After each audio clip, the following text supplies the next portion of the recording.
I think it's that time of the day or that time of the conference where there ought to be some good news. Okay, so my job, we're all specialists. You heard about autarky, right? We're all specialists. So we're going to have some good news for a change. Okay, now part of the good news is that some of the world is coming around to the obvious. And the obvious is that good institutions make a big difference. And the obvious is that good institutions give us more liberty and more prosperity at the same time. That's the free lunch, okay? And the good news is that more and more people are figuring this out. And that's what makes 2007 different from 10 years ago, 20 years ago, and so on and so forth. Now, bad news, as you may have noticed, is that the message has not reached people that talk or think about cities, or write about cities, or whatever. So it's kind of interesting that the institutions and markets literature, or the institutions and markets property rights prosperity idea has made its way into discourse, but not into urban discourse. And for some reason, urban discourse, as we've heard many times today, is still impervious to this very important and very powerful idea. Now, this is a good news, bad news talk throughout. I want to try to show that cities are still doing fairly well in spite of all the stuff we've been hearing about all day. Now, I think Alan earlier talked about 1%, 3%. Population is going to be growing at 1% per annum in America, and productivity, wealth will be growing at 3% per annum. Okay? James Buchanan, when he was asked about whether he was a pessimist or an optimist, he said, when I think about the past, I'm an optimist. When I think about the future, I'm a pessimist. And there's a very interesting story about the past, and that is that we're all immeasurably wealthier than our ancestors. And that's a powerful trend which is very likely to continue. And so I think it's very important to understand that trend and how it is affected by the kinds of cities we have or the kinds of cities that we will have. Now, we talk about cities and urban form and location and structure and transportation and all that stuff. But I think it boils down to something. And it boils down to the fact, and I think that Tom mentioned a little bit of this before, that cities are the engines of growth. Now that's the cliche, cities are the engines of growth. All the good stuff happens in cities, all the good stuff, whether it's the arts or sciences or whatever, happens in cities, arts or sciences or commerce happens in cities. And of course, if cities are the engines of growth, which I believe they are, how does that happen, or how does that work out? And I think, again, Tom Bogart mentioned Jane Jacobs, and Jane Jacobs, I think, got very close to it, in spite of the fact that she was not an economist, and they benefited from the fact that she was not an economist. And that is that we get spatial arrangements that make people more productive. Because all the good news, all the stuff about prosperity that we talk about, is really about entrepreneurial productivity and entrepreneurial discovery. And how do these people do it? They do it, one way that they do it is by ending up in favorable locations and favorable spatial arrangements vis-a-vis everybody else. And I think we know this. I think we know that it's the spatial arrangements that matter, that make all the difference in the world, and it's the spatial arrangements, and it is the efficient spatial arrangements that we want to get for the sake of entrepreneurial discovery, for the sake of growth, for the sake of prosperity. In fact, and I think that Fred mentioned this also, that there are these externalities and internalities and externalities and positive externalities and negative externalities that everybody talks about. And yes, they are a fact of life, but it does not necessarily mean that that's a That's an irremediable market failure. Because when there are flexible land markets, then people will seek out locations that maximize the impact of positive externalities and minimize the effect of negative externalities. So externalities are a simple fact of life, but I think land markets and spatial arrangements, which we call cities, are a very important part of it too, because if we let people seek locations whereby they can evaluate the trade-offs that are made available to them at each and every site, one of the things that they will consider is what positive externalities are available to me at any particular site, and what negative externalities can I avoid by locating at any particular site. So there are a huge number of trade-offs, everybody knows, that locators consider when they place their bids for highest and best uses. But what I'm trying to say here is that land markets, if left to themselves, mediate, of course they mediate, all of these very complex trade-offs and bids that independent agents discover and think about and work on very, very hard. And it is only when that happens, when we get the efficient locational arrangements, that cities can be the engines of growth, and it's only then that we can have the prosperity that we all like to celebrate. So, important question is, what do we know? Or aside from the speeches that I can make, what do we know about urban form and growth? I think that's an important question. By urban form, I mean descriptions of these locations and these locational patterns that we're talking about. Now, the evidence, or some of the evidence that I want to talk about today, is that metropolitan areas, I don't want to say cities anymore, because we all know we're talking about larger spacings or larger spatial groupings than conventional cities, evolve in ways to lessen the impact of congestion costs. So everybody knows that when we have concentrated settlement or dense settlements of any kind, that we get some agglomeration economies, and we pay for it in the way of congestion costs. Now, I should mention some of the work is with my student Bum-Soo Lee, who was on the first slide, and in a better world he'd be here, but he's not here today. He's in LA working, I hope. And so one of the things we did is we looked at, this is census employment data, and it's census employment data, and we had our own magic way of figuring out where the subcenters are and where the centers are and all that. And of course, you'll see, in fact, just look at one row. Look at the first row, which summarizes the 3 million plus metro areas. In fact, these are urbanized areas, not metro areas. That's even better, okay? And if we summarize the 3 million plus, which are the guys listed over there, then column A, we have 7.1% of the jobs in the CBD, the way we defined it, 15% in the sub-centers, the way we defined them, and 78% everywhere else. And then we had our own definition of polycentric, which was the ratio of B to A over B. Okay, so we had some descriptors of urban form and structure that we could use in our analysis. And we have the data for the other cities or the other metros and for them individually, and we can rank them and all those good things. We also had data also from the 2000 census in terms of commuting. Now, I want to focus on the drive-alone commuting, which is not skewed or impacted by different mode share or mode share differences. And again, look at the 3 million plus.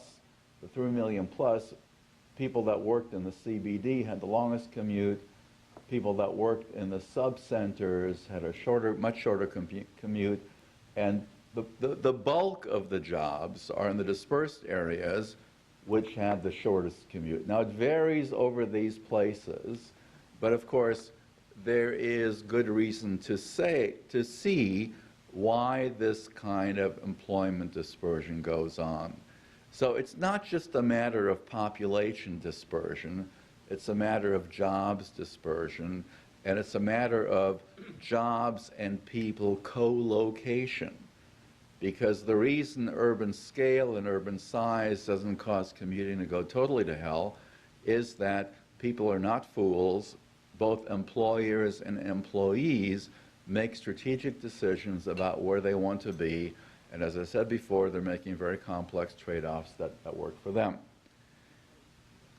So, if you plot this stuff, then here is mean commute time, and this is versus metro size, and we're looking at the drive-alone mode only again. So this is for the metro areas as a whole. Size causes a bigger commute, causes a longer commute. It is a more pronounced slope for people living in CBDs. It is a slightly less pronounced slope for people living in subcenters, and it is a much less pronounced slope for people living everywhere, working everywhere else. Okay, so this got us started. Okay, what got us started was the idea that there is something very beneficial in terms of commuting from what's called dispersion or sprawl or whatever you want to call it. Okay, so we estimated a growth model, and it's a traditional growth model, and we have growth here. We can estimate it for the growth of jobs or the growth of people in the metropolitan area. We have a vector of all the standard attributes, the x's. We have size in the previous period, and what we're adding is spatial structure variables, because as I just showed you, we now have them. We now have a way of describing spatial structure variation. And now one way to look at the estimation results is just to say, okay, here's the growth equation for population, here's the growth equation for employment, here are all the standard control variables that you want to include in a model like this, and the one we like is the interaction of dispersion and population. So the interaction of dispersion and population is quite significant. In fact, dispersion by itself is not, polycentricity by itself is not, but dispersion interacting with population is. So if you don't go any further, then you see that metro areas adapt to bigness by dispersing. And that's kind of a commonsensical argument anyway, but it's nice to have the numbers show us that. And I think we can skip that. And here we have the effect of one standard deviation change in either dispersion or polycentricity, and it makes the same point, that if we're talking about people or jobs, that the dispersion number as we define it has an important impact on growth. Okay, chapter 2, we've also done some work on non-work travel. And non-work travel, as some of you know, is the lion's share of travel in America. And, you know, models, textbooks, stories, plans that focus on the work trip are missing part of the boat. And if we look at the numbers, and we looked at the change between 1990 and 2001, and some of you know that something called the NPTS actually plots non-work trips. And some of you know that non-work trips are the lion's share of trips in the peak, outside the peak, any time of day. And the two peaks we're interested in is Monday through Thursday AM peak and Monday through Thursday PM peak. Friday is different, as everybody knows. Half the population stays home that day. And so overall, trip growth was 11%. Non-work trip growth was much bigger than work trip growth. These are the separate non-work categories. But look what happened in the peaks. And the important effect, or the important finding, I believe, is the growth of the non-work trips in the morning peaks. It's phenomenal. Okay? So I think you can gather two things from these numbers. One, there is tremendous scope for peak load pricing, because among the non-work trips, there are a bunch that are more postponable than others. So peak load pricing, as everybody knows, is certainly missing from this picture. But I think the other lesson from this is that, well, let me back up. Okay. We live in a world of no pricing, no transportation access pricing, and we live in a world where cities are still doing their thing. And as I mentioned in the beginning, there are policy failures everywhere. There are policy failures everywhere, but we have adapted to them. It's the second best world, but we have adapted to them in a way where things have not come to a complete halt. So pricing would be a good thing, but have we adapted to this via the spatial arrangements that I mentioned 5 minutes ago? Okay, now, here's new stuff. There's a wonderful article by a fellow named Gilles Duranton, who is in France, and he introduces the idea of churning. And if you read his article, it's the American Economic Review, which is not standard reading for everybody, I understand that. But he defines churn. And the churn is the growth rate, it's the average growth rate of all the industries in a metro area. It's an average. Okay. Now, the interesting part of the churn is that it measures the extent to which industries cycle through cities. Now, he starts his paper by saying, look, I've got 1970 population data, I've got 2000 population data, I'm ranking all my metro areas in terms of 1970 population and in terms of 2000 population, and when it comes to population, there's not a lot of churn. The ranking is fairly consistent from 1970 to 2000. In both years, New York was number 1, LA was number 2, metro areas, Chicago was number 3, and I think Washington, D.C. was number 4. Okay? Okay. So, how is it that the world changes, industries change, technology changes, everything changes, but the rankings are fairly set? The rankings of these places are fairly set. And what's interesting is that it is again a process of adaptation. New York was number 1 in terms of the New York metro areas, number 1 in 1970, given the way the world was then, and it's number 1 in 2000, given the way the world is now, and the same with the top 4.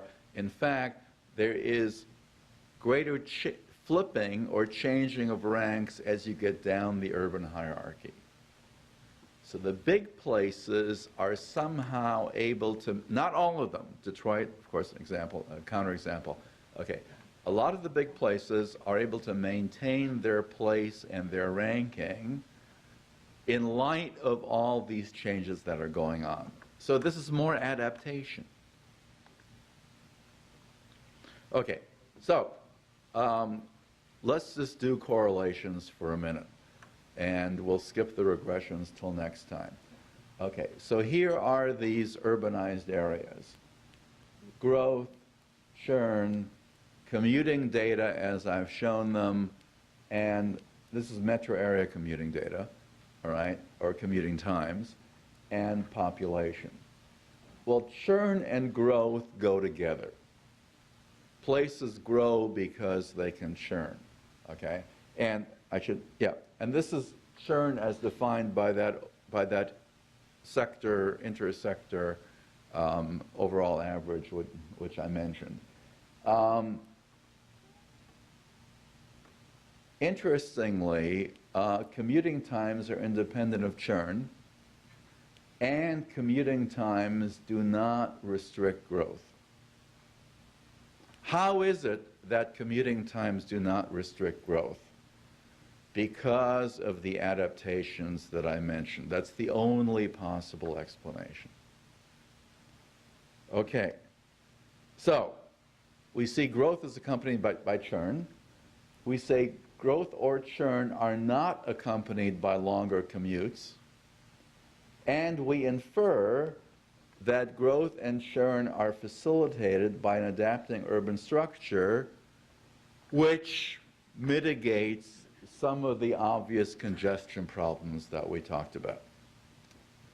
Okay, so continued productivity growth and prosperity requires flexible land, labor, and capital markets because that's the only way to explain the data that we have. There's a lot of evidence today against there's a lot of evidence to say that there's not as much flexibility as we want, but there's enough flexibility in the system left in spite of policies to give us these results. Metro areas seemingly find ways to adapt in spite of the policy failures. And flexible land markets, therefore, should be celebrated and not stymied, which is part of the message that we've been hearing all day long. So I think I'm done, and I think I'm on time. Do you have any questions?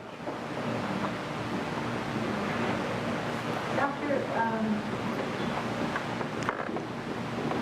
I wonder if the planners realize that there is a mega trend amongst the businesses in the economy in that a lot of big businesses are downsizing and farming out or contracting out for services or for products so that even in the north, they're buying things from other people. So while we always have looked at the traditional model of big businesses, that the flexibility that you talk about, the diversity, comes because the companies are all being more competitive and flexible in order to meet the global competition.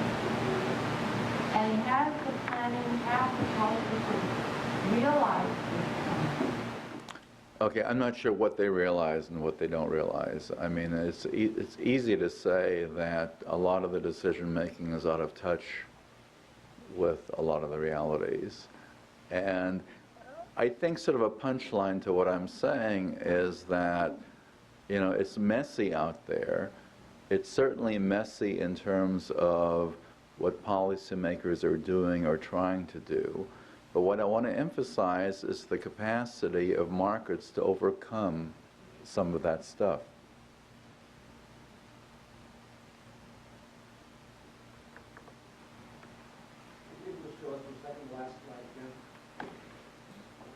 Does this go backwards? Oh, wait a second, I gotta do this? No.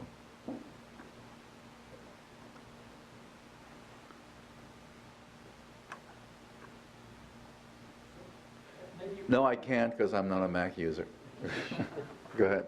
Remind us what your what were the three conclusions about churn? Okay, sorry. This one?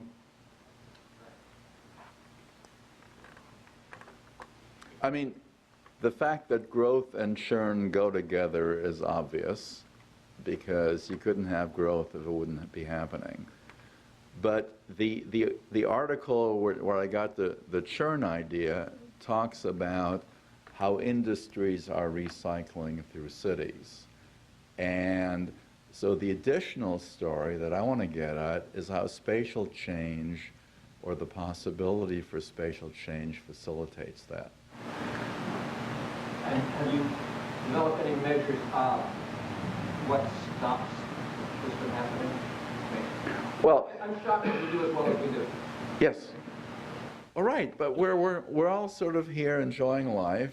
We have, you know, the most important facts of life since the 1880s. We're all living longer, and we're healthier and all that stuff. Okay, so that kind of happens. It continues to happen, interestingly, in spite of. In other words, the trends are so powerful that they're able to overcome some of the bad stuff that we've been lamenting all day. Which doesn't mean it's a perfect world. Yes? Yeah, just thinking, I did a study in a joint venture here in Silicon Valley in '91, and then they just recently did a similar study, and the conclusions were the same. And that day, the question basically was during a recession time and during all of our infrastructure problems, why do businesses stay? Right. And the answer here in Silicon Valley is they stay in spite of all of the problems. They stay because we have 3 of the top universities in the country, so we've got this incredible brain. They stay because of the weather. But most importantly, they stay because of the critical mass of like-minded people.